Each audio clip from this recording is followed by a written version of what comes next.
The history of the holy city of Karbala did not begin with the 10th of Muharram. In fact, one is able to trace it all the way until the time of great prophets such as Prophet Nuh, as well as Prophet Ibrahim, peace and blessings be upon them. Imam Al-Baqir alayhi salam states in the narration, if people knew the reward for performing the Ziyarat of Imam Husayn alayhi salam, their souls would leave their bodies in remorse and they would die longing for it. Ya Allah, have mercy on the faces transformed by the heat of the sun. Have mercy on the cheeks that touch the grave of Aba Abdullah al-Husayn. Have mercy on the eyes that weep out of kindness to us. And have mercy on the hearts that are grieved on our account and are fired with passion for us. Have mercy on those who mourn us. It is here that the wretched and cursed Shimr ibn al-Jawshan beheaded the grandson of the Prophet of Islam, Imam al-Husayn, peace and blessings be upon him.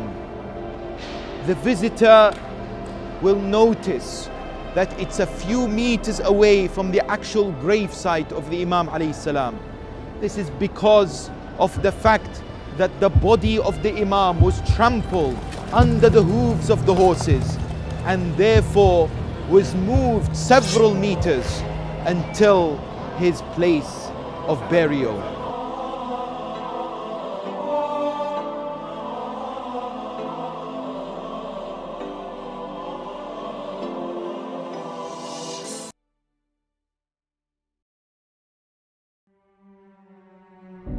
Millions of people travel from all over the world to visit the holy shrine of Imam Al-Husayn, peace and blessings be upon him.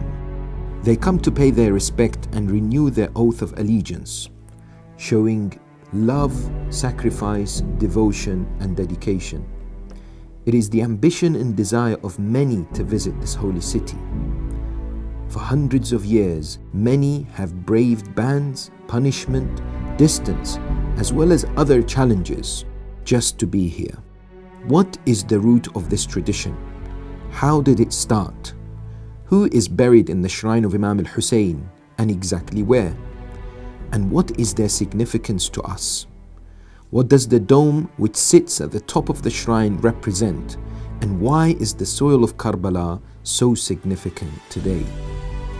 Join me as I explore one of the most important sites in Islam, the shrine and the burial site of the grandson of Prophet Muhammad, Imam Al-Husayn, peace and blessings be upon them.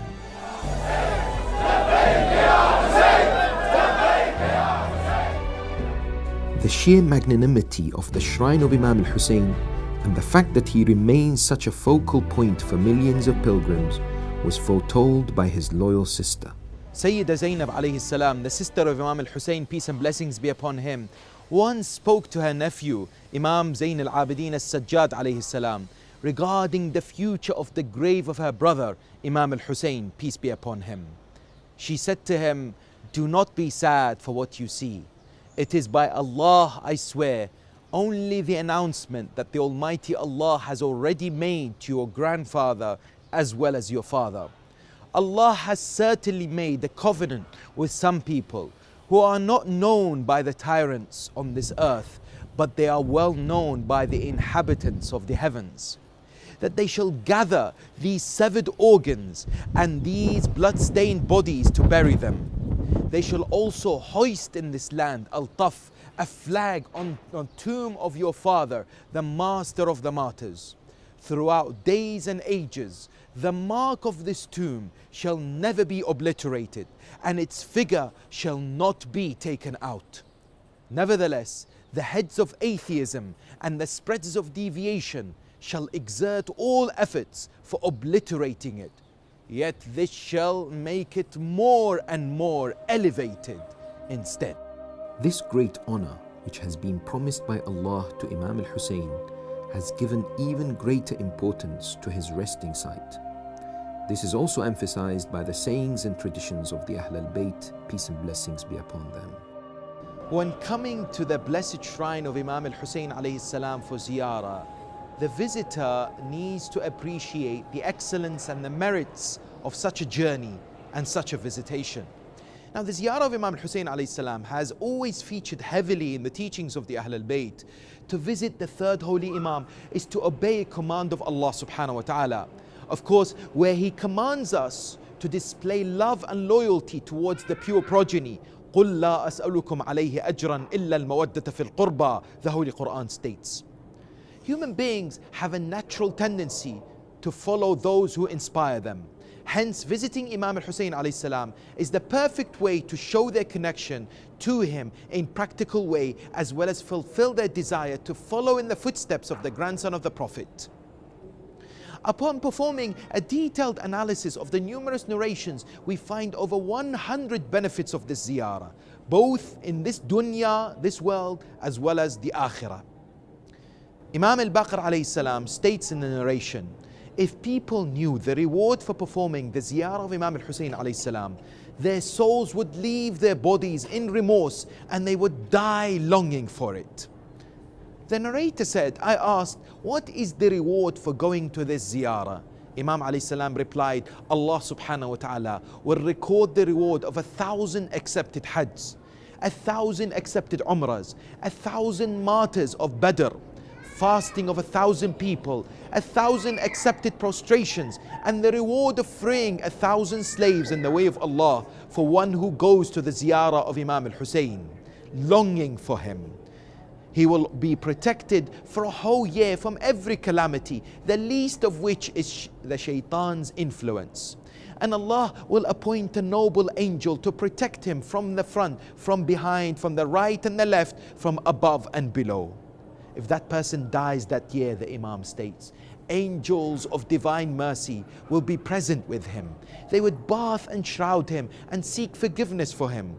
They will also follow him till the grave and widen it as far as the eye can see. And Allah will keep him safe from the squeezing of the grave and from the fear of angels, Munkar and Nakir.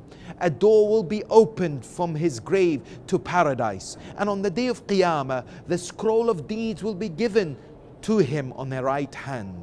And he will shine with light which will illuminate from the east to the west. And an announcer will call out, he is the one who performed the ziyarah of Imam Al-Husayn with enthusiasm. After that, no one will remain on the day of Qiyamah who will not wish that he had also performed the ziyarah of Aba Abdullah Al-Husayn.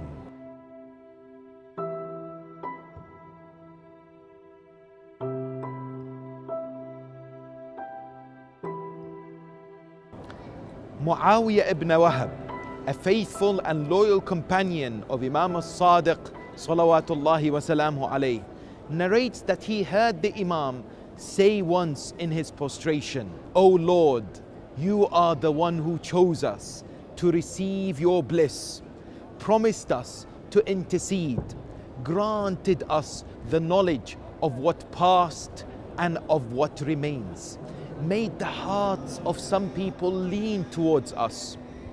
I invoke you to forgive me and my brethren and those who visit the grave site of my grandfather Husayn. Those who spend their wealth and exhaust themselves out of their desire to express their devotion to us, hoping to earn the rewards which you have for all those who maintain their link with us. And because of the pleasure they bring to your Prophet, and out of their response to our own order to do so. Ya Allah, reward them for having vexed our enemy as they sought your pleasure. Do reward them, O Allah, on our behalf, and grant them sustenance during the night and the day, and be generous to their families and offspring, those who succeed them in doing such good deeds. Be their friend, ward off from them the evil of all stubborn tyrants, all those from among your creatures. Protect their weak from the evil of the mighty ones, be they demons, humans or jinns, and grant them the best of what they aspire, as they estrange themselves from their homelands and for preferring us to their sons, families and kinsfolk. Ya Allah, our enemies find fault with their going out to visit our shrines. Yet it does not stop them from doing so, unlike those who oppose us. Ya Allah, have mercy on the faces transformed by the heat of the sun. Have mercy on the cheeks that touch the grave of Abu Abdullah al-Husayn. Have mercy on the eyes that weep out of kindness to us. And have mercy on the hearts that are grieved on our account and are fired with passion for us. Have mercy on those who mourn us. Ya Allah, I implore you to be the custodian of these souls and bodies till you bring them to the pond of Kawthar on the day of great thirst. When Muawiyah ibn Wahab regarded this supplication as giving too much for those who visit the grave site of Imam Al-Husayn alayhi salam, Imam As-Sadiq alayhi salam said to him, those in the heavens who supplicate for those who visit Husayn's grave site are more numerous than those who do so on earth. This narration and so many others demonstrate and highlight the beauty, the extensive rewards and the status of the Zuwar, the visitors towards the blessed grave of Abu Abdullah al-Husayn. Peace and blessings be upon him. Now, the history of the holy city of Karbala did not begin with the 10th of Muharram. In fact, one is able to trace it all the way until the time of great prophets such as Prophet Nuh as well as Prophet Ibrahim, peace and blessings be upon them. After the battle of Siffin, Imam Ali alayhi salam also passed through Karbala, whereby he stopped and prayed for those who would be buried in this particular place. The Imam alayhi salam, when he stopped to pray and rest, also foretold what will happen to his son Imam Al-Husayn alayhi salam, his family and companions on this land. Of course, the most important event that led to Karbala becoming prominent and so significant to the Shia as well as to the Muslim world is the Battle of Karbala that took place here in the year 61 after Hijrah. After Imam Al-Husayn alayhi salam refused to give the oath of allegiance to the tyrant and the self-proclaimed caliph Yazid, and the numerous letters that arrived from the Kufans inviting him to be their leader, Imam Al-Husayn set out towards Kufa. The caravan of the Imam was halted on the way to Kufa by the commander of the army of Yazid, Al-Hurr ibn Yazid al-Riyahi, by the orders of Ubaydullah ibn Ziyad, who was the governor of Yazid in Kufa and Basra. The Imam alayhi salam was forced to set up camp in Karbala.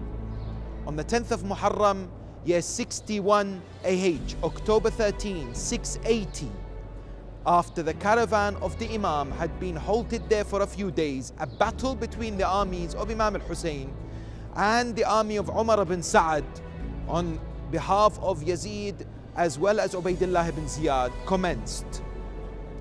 The Imam, peace and blessings be upon him, together with the majority of his companions, were martyred on that day, and the remaining members of the Imam's caravan, which were mainly women and children, were taken as prisoners and first sent to Kufa and then to Damascus, which was the capital of Yazid's government in modern-day Syria.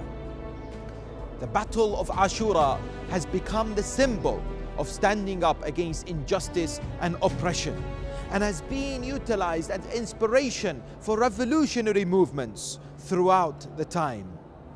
The appearance of Shia uprisings after the event of Karbala only served to increase the attention of the Shia towards the grave of Imam Al-Husayn alayhi salam.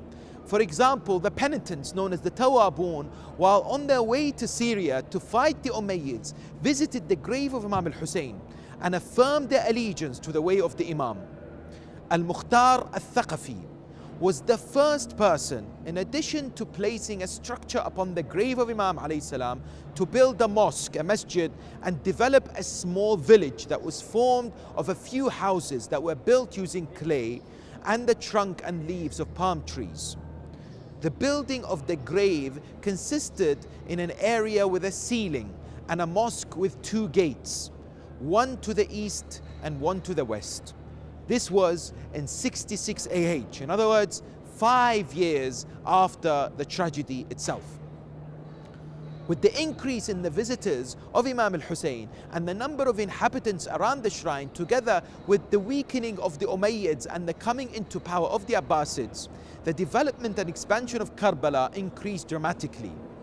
Houses were built using dependable building material began to spring up around the shrine. However, some of the Abbasid caliphs saw these activities of the Shia as a threat. And because of this, during the reign of some of the caliphs such as Harun al-Mutawakkil al-Abbasi, orders were given to destroy the shrine of the Imam as well as the structures that surrounded it.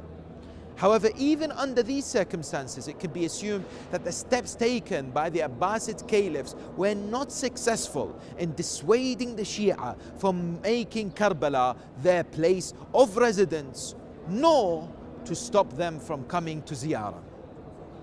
In fact, some used to say that if you sever our feet as well as our hands and arms, we will come crawling to you on our chests, O our Master Hussein. When Al-Ma'mun al-Abbasi took over the caliphate, all Abbasids opposed him. So in order to reinforce and establish his power against the opposition, Al-Ma'mun appealed to Imam Ali alayhi salam's progeny and his Shia.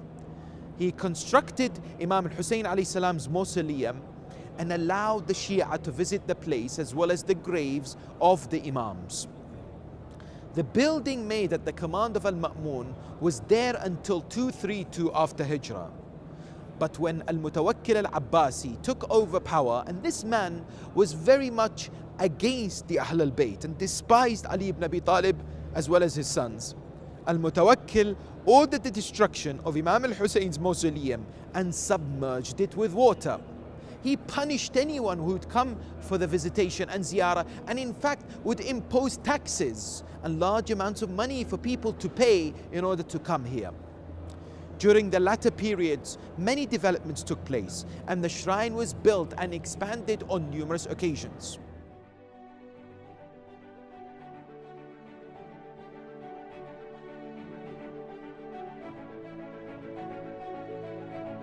Karbala also experienced a number of attacks throughout its history. On the 18th of Dhul Hijjah, 1216, 1802, the Wahhabis, led by Abdul Aziz bin Saud, entered Iraq and attacked the city of Karbala. They entered the city via the area of the campsite of Imam al-Husayn and began killing, stealing the wealth of the people and valuable items from the shrine of Imam al-Husayn. As it was customary amongst the people to visit the mausoleum of Imam Ali alayhi salam in Najaf during those days for Eid al-Ghadir, the city of Karbala was void of men to resist. Historical reports record the number of people slain by this heinous attack as being between 1,000 and 4,000 people. In addition, this attack severely damaged the shrine of Imam al-Husayn, peace be upon him. During the popular revolts of the people in the year 1991 against the Ba'athist regime led by Saddam Hussein, Karbala was one of the main resistance centers. This city, together with 13 other Iraqi cities, came under the control of resistance forces. However, the revolts were crushed by Saddam's military forces. In quashing the resistance movements, the mausoleum of Imam al-Husayn was severely damaged by the Ba'athist forces. Thousands of people were killed and buried in mass graves.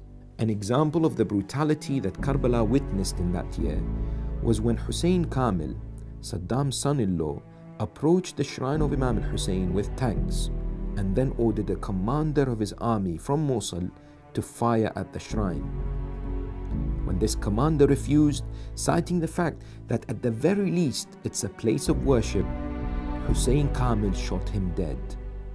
He then famously said towards the shrine, "I am Hussein and you are Hussein. Let us see who will become victorious today." He ordered that rockets are shot towards both shrines. Thousands of people who had sought refuge inside the shrine were then slaughtered. They included elderly, women and children, Their bodies remained there for a few days as the army refused to allow anyone to bury them.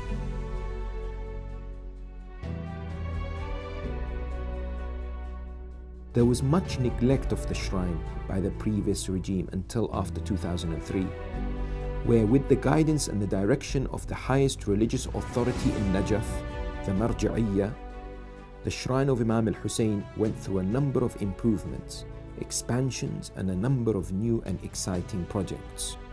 This is considered the 8th major renovation in the history of the shrine, and this includes placing and completely covering the courtyards with a roof, which contains 14 small domes with names of Ma'soomeen, peace be upon them, in each.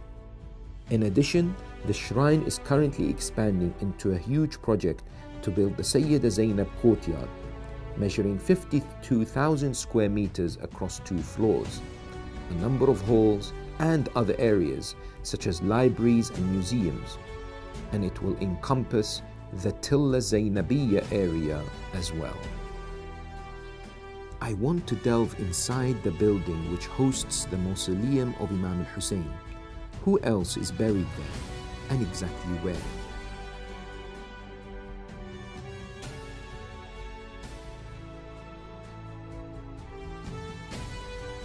Behind me is the magnificent, blessed, sacred darih of Sayyid al-Shuhada Aba Abdullah al-Husayn, salawatullahi wa salamuhu alayh, where the hearts yearn, where millions of people come to pay their respects and cast their eyes on this wonderful area that reminds them of the brilliance of the grandson of the Holy Prophet and the special position he occupies in their heart.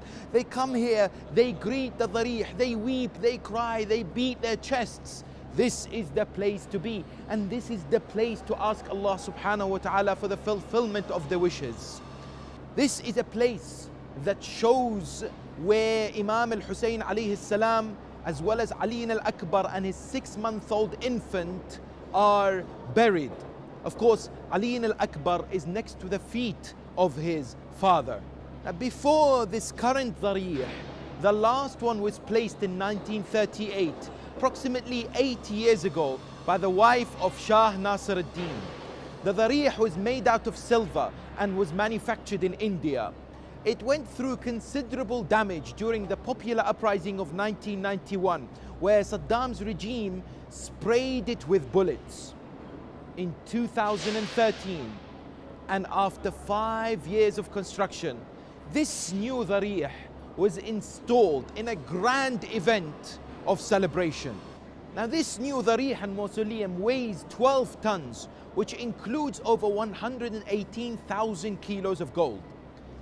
Designed specifically to resemble the old darih, it has 20 separate window compartments. It was designed by the famous Iranian architect Mahmoud Farashyan, who also designed the current darih of Imam al-Rida alayhi salam, as well as the famous art painting of the afternoon of Ashura, where the horse of the Imam returns and is welcomed by the ladies of the Ahl al-Bayt, seeking the rider. Around the blessed sacred darih, you'll find many Quranic verses, as well as reliable narrations, together with the glorious names of Allah subhanahu wa ta'ala. In addition to 13 hadiths of the merits of the Ziyarat of Imam Husayn alayhi salam, parts of Ziyarat al-Nahiya al-Muqaddasa, as well as Surah al-Insan and Surah al-Kawthar.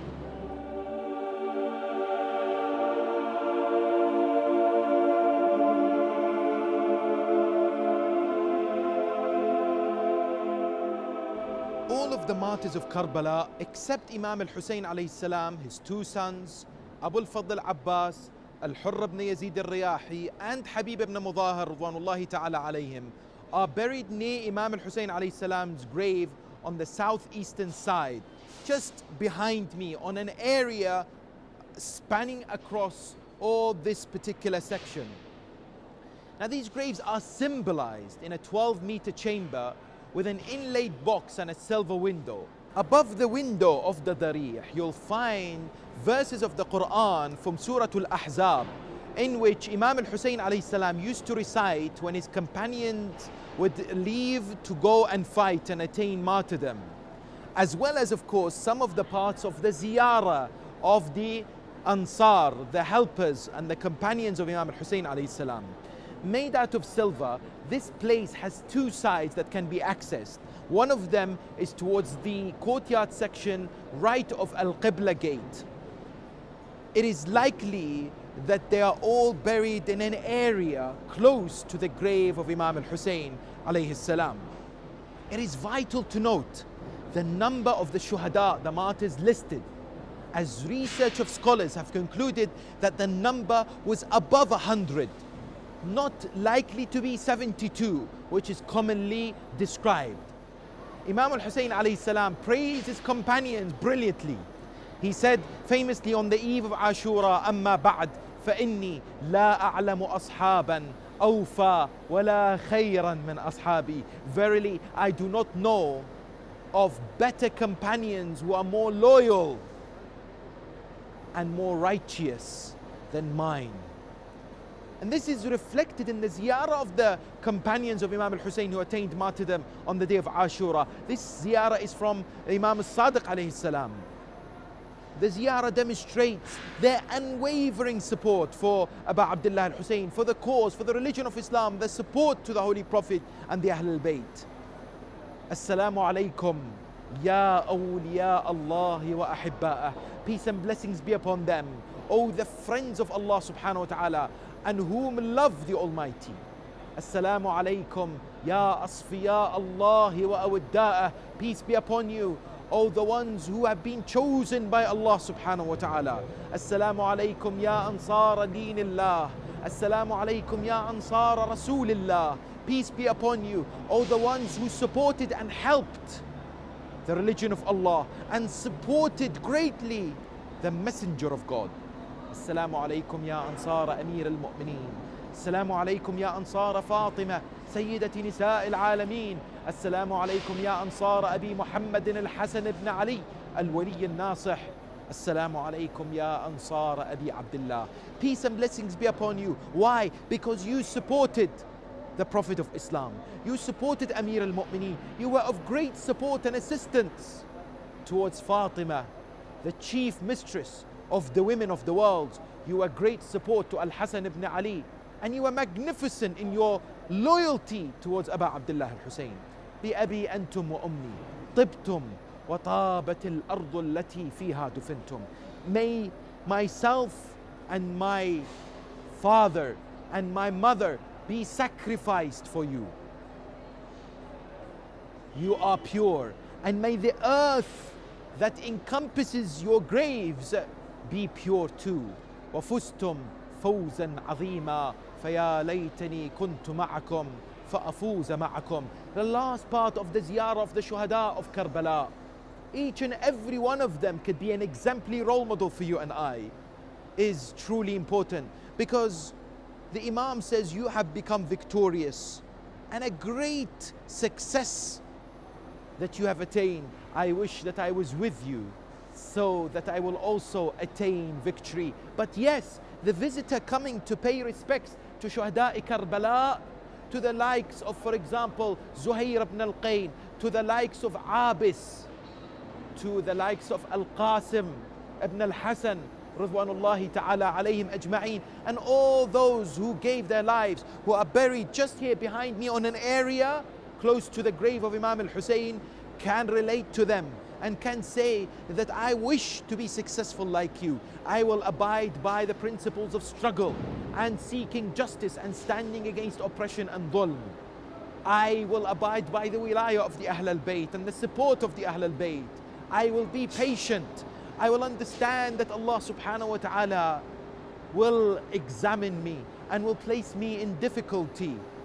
I will be obedient to Allah, His Messenger, as well as the Ahl al-Bayt alayhim as-salam. I will be of the people that looks of those individuals as true role models, and I will seek their intercession on the day of Qiyamah by coming here and performing their ziyarah.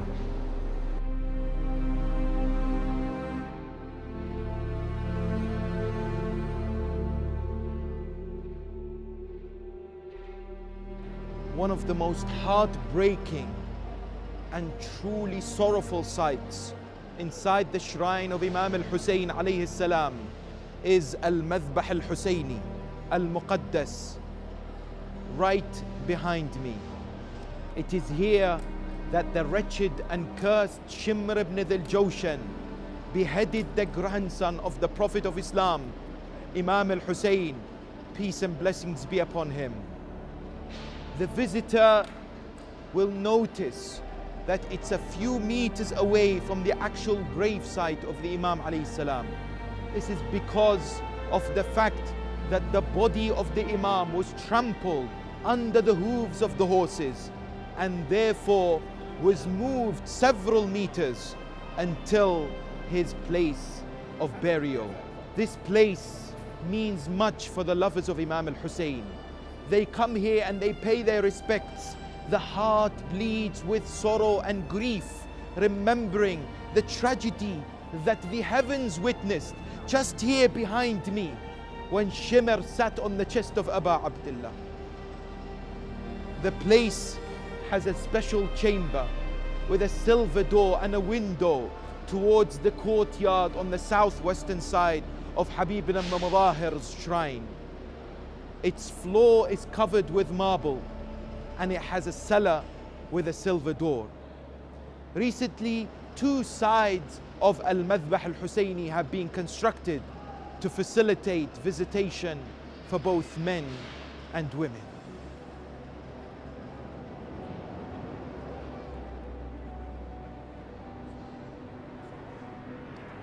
One of the well-known companions of Imam Ali and Imam Al-Husayn, peace and blessings be upon them, was Habib ibn Mudahir al-Asadi. Considered one of the oldest martyrs on the 10th of Muharram, he attained martyrdom at the age of 75 on the day of Ashura. Habib was from the Banu Asad tribe and lived in the city of Kufa.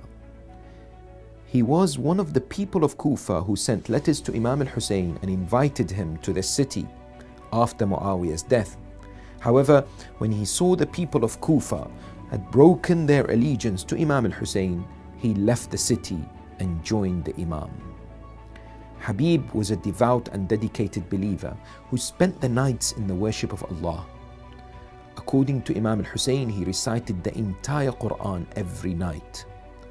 He was offered money to oppose the grandson of the Prophet, but he rejected it and famously said, "We will have no excuse to make to the Prophet of God if we are alive and the son of the Prophet is oppressed and killed."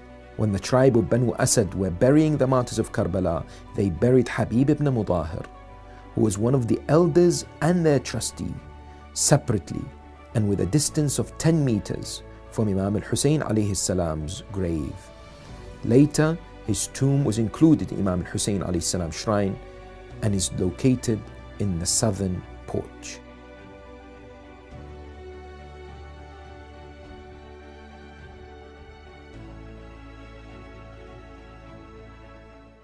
Sayyid Ibrahim ibn Muhammad ibn Musa al-Kadhim alayhi salam is known as Ibrahim al-Mujab. He is the son of Muhammad al-Abid and the grandson of the 7th Holy Imam, Imam Musa ibn Ja'far al-Kadhim, peace and blessings be upon them. Sayyid Ibrahim went to Karbala in the year 247 and stayed there. According to reports of historians, he was the first person amongst the Sayyids who migrated from Kufa to Karbala while he had lost his eyesight. In that period, Al-Muntasir al-Abbasi, who is the son of Al-Mutawakkil, was the Abbasid Caliph. Al-Muntasir was upset about his father's harassments of the Shia, so he allowed them to visit the grave of Imam Al-Husayn. Why was this man named Ibrahim al-Mujab the one who would be answered? Some have reported that Ibrahim entered the shrine of Imam Al-Husayn, his grandfather, and said, "Peace and blessings be upon you, O father." And an answer was heard from the grave, "And with you be peace, O my son." And thus he became famous as Al-Mujab, meaning the answered one.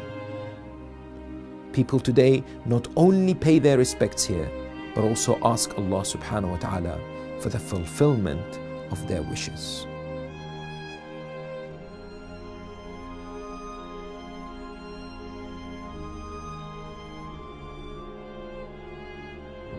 amazing, mesmerizing, captivating and tremendously beautiful dome of the shrine of Sayyid al-Shuhada, the master of the martyrs, Aba Abdullah al-Husayn salawatullahi wa salamu alayh, stands here in Karbala, drawing millions of people on an annual basis. And of course, this dome has been mentioned in traditions of the Holy Prophet and the Ahl al-Bayt alayhum as-salam. In the famous tradition of the Holy Prophet sallallahu alayhi wa sallam, he mentions three distinguished features of his grandson Imam Al-Husayn alayhi salam. جُعِلَ الشِّفَاءُ فِي تُرْبَتِهِ. Healing has been made by Allah subhanahu wa ta'ala to come through the soil of his grave. وَإِجَابَةُ الدُّعَاء تَحْتَ قُبَّتِهِ. And the answering of supplications and dua under his dome. وَالْأَئِمَّةُ مِنْ ذُرِّيَّتِهِ. And the Imams of the Ahl al-Bayt are from his progeny. The question is, of course, does this refer specifically to supplications made under the blessed dome of Imam al-Husayn, or is it wider and bigger than this? When the narration was mentioned, and it is also referred to by Imam al-Sadiq alayhi salam, it is perhaps with the notion that the shrine and the grave of Imam al-Husayn was very small. In fact, there was a dome right on top of his grave. Today we find the shrine, alhamdulillah, has expanded tremendously. And therefore, it is possible that this refers to the idea that dua and asking Allah subhanahu wa ta'ala within the entire shrine of Imam al-Husayn is what the Prophet of Islam is referring to. In other words, it's not only on the area of the dharih or the grave or just under the dome, but rather whenever and wherever an individual goes within the shrine, they can ask Allah subhanahu wa ta'ala in the name of Imam al-Husayn alayhi salam for their needs, for their wishes and desires to be fulfilled. Now this dome that is behind me of Imam al-Husayn alayhi salam has a characteristic features. These features include, for example, the flags that are often replaced. A black flag is placed, for example, at the beginning of each Muharram every single year. As well as this, what also you find is that for those who come to Bayn al-Haramain, the area between the two blessed shrines of Imam al-Husayn and Abu al-Fadl al-Abbas salamullahi alayhi, will notice that they may not be able to see the entire dome. And therefore, because of this, there are plans to raise the dome by approximately 7 meters. And in doing so, new pillars have to be somehow strengthened, which will result in the expanding even of the dharih area, facilitating more space for the visitors. This project, inshaAllah ta'ala, will be completed within the next few years.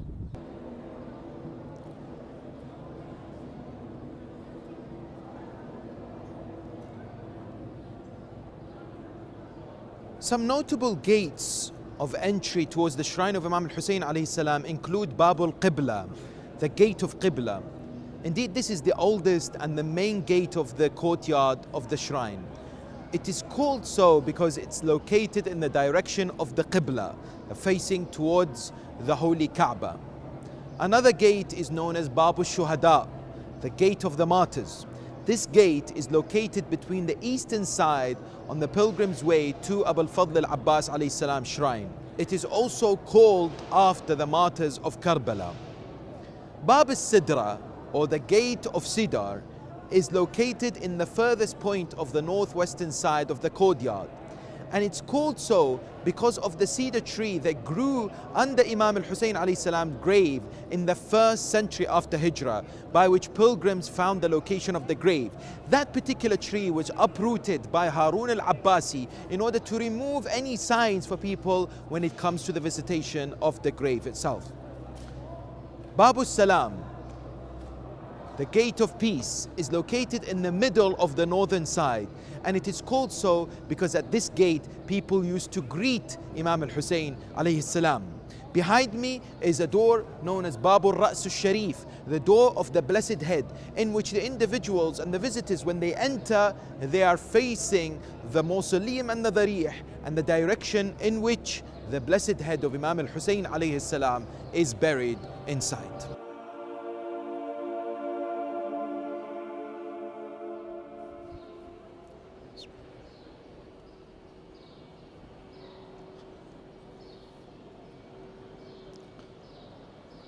A term that is often used, or you may have come across, is Al-Ha'ir Al-Husayni.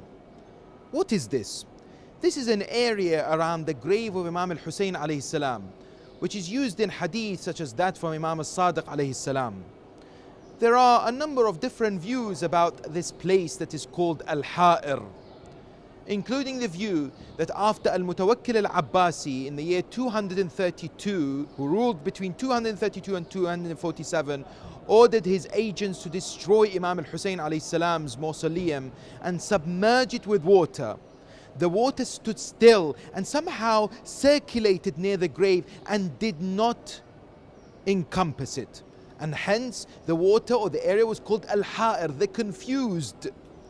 The second view is that early in the 2nd century after Hijrah, a wall was built around Imam Al-Husayn alayhi salam's grave.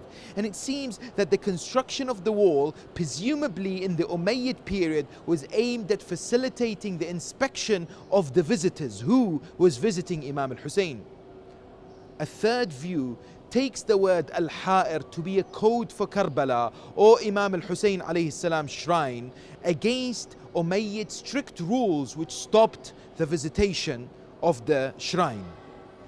Now, in Arabic, the word Al-Ha'ir was first used in a hadith from Imam Al-Sadiq alayhi salam concerning the virtues and the manners of visiting Imam Al-Husayn, peace and blessings be upon him. It was used to refer to the area around the mausoleum.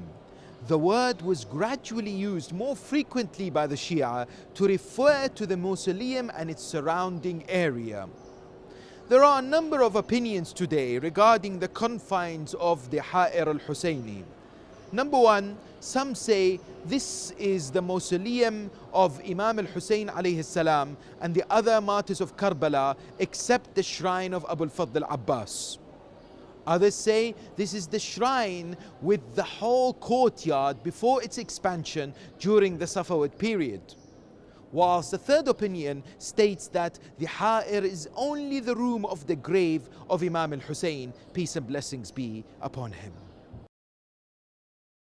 So once you're inside the shrine or want to enter inside the shrine of Imam Al-Husayn alayhi salam, you may be wondering, what should I be doing? What are the recommended acts to perform inside this holy place?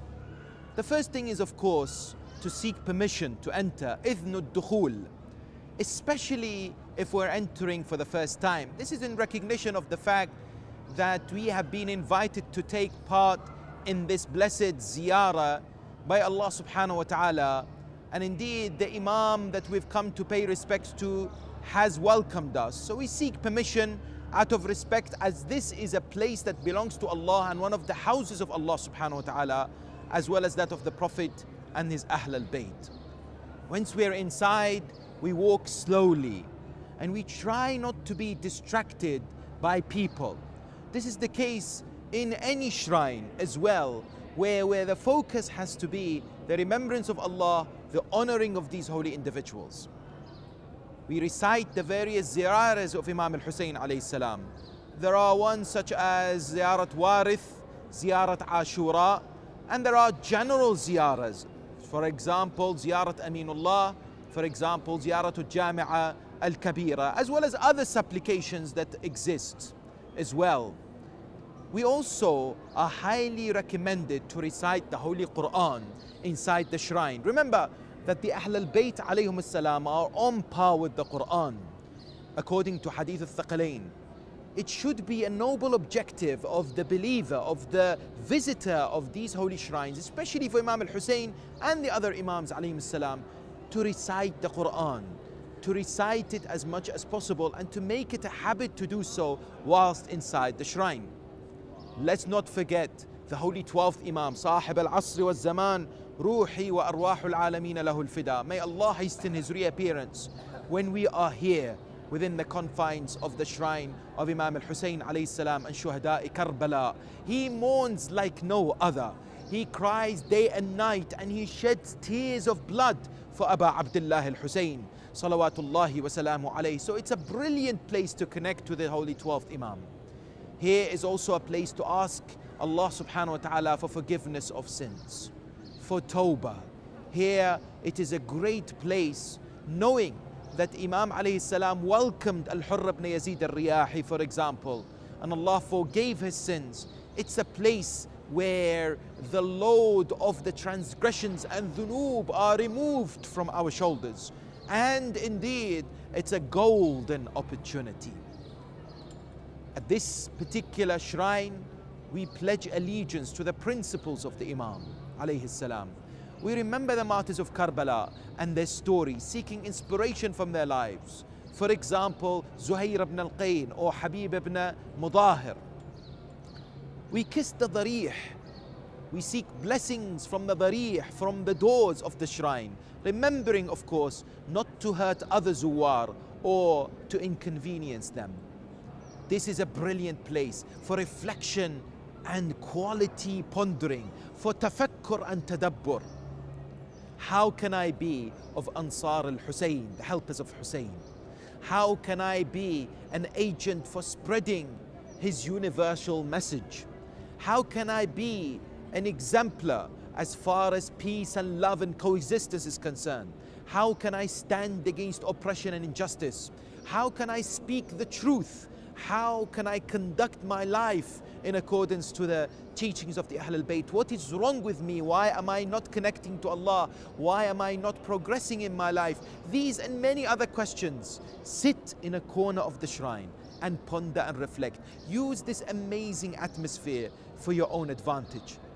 And whilst you're here, don't forget those that have passed away, from your relatives, from your marhumeen, from those that you know and those that you respect and revere, from the ulama and the maraji' that have come before, as well as those who may not have had the opportunity to come and visit the shrine of Imam Al-Husayn.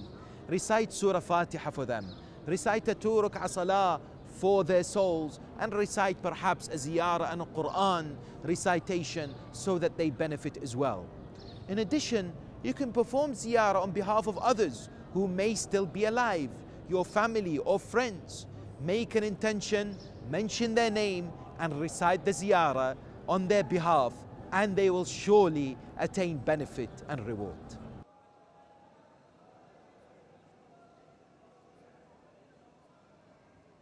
Numerous narrations exist that point to the excellence of the soil Turbatul Husayn alayhi salam in Karbala.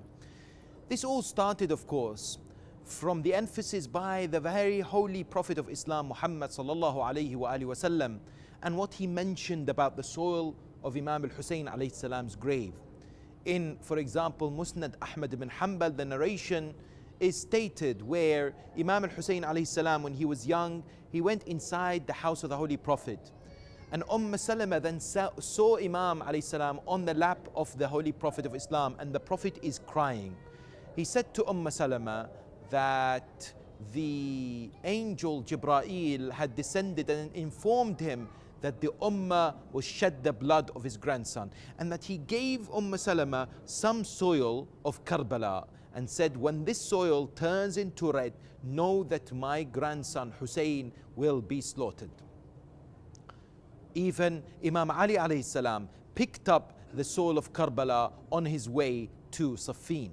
An example of many narrations that we find regarding the excellence of the soil of Turbatul Husayn is found in Kamil Ziyarat, where Imam As-Sadiq alayhi salam says, if a believer who suffers from an illness and who believes in the rights of the Imam alayhi salam, in other words Imam Al-Husayn, and in his sanctity and wilayat, takes a little bit from the clay of Imam Al-Husayn alayhi salam's grave, he will be cured.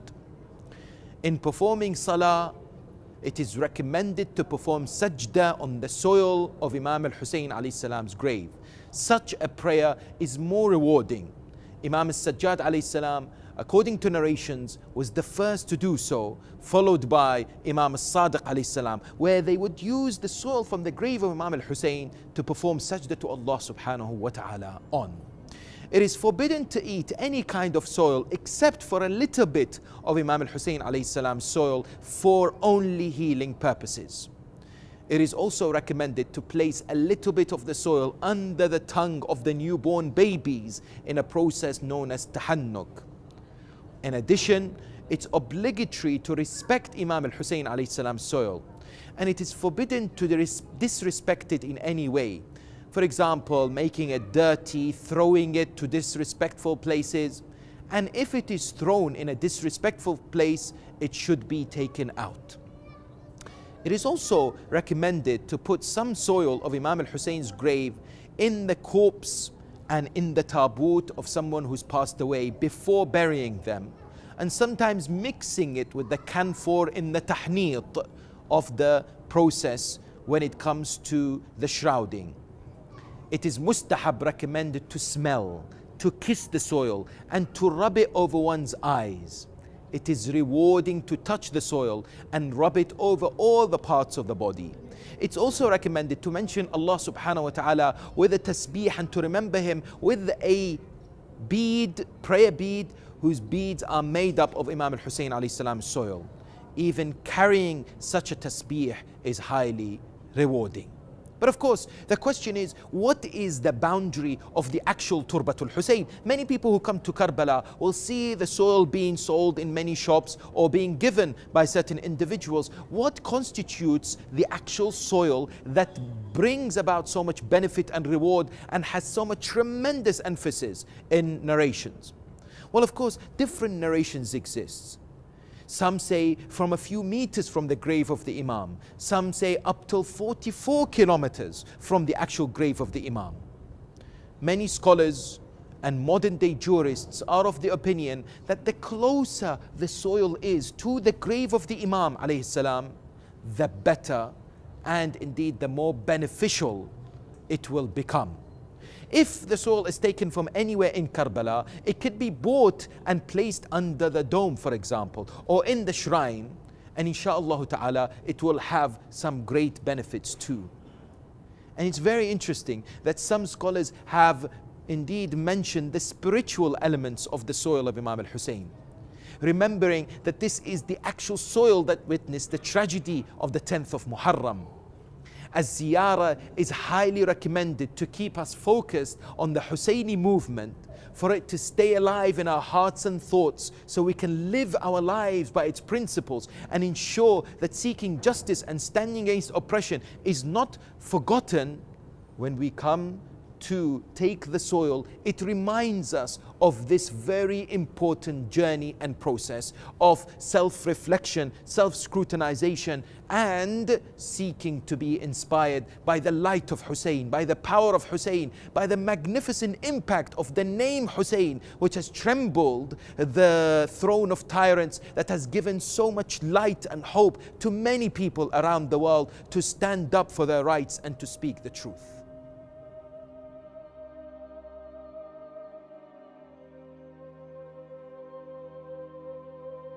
السلام على الحسين وعلى علي بن الحسين وعلى أولاد الحسين وعلى أصحاب الحسين جميعا ورحمة الله تعالى وبركاته. Peace be upon Husayn and upon Ali ibn al-Husayn and upon the sons of Husayn and upon the companions of Husayn.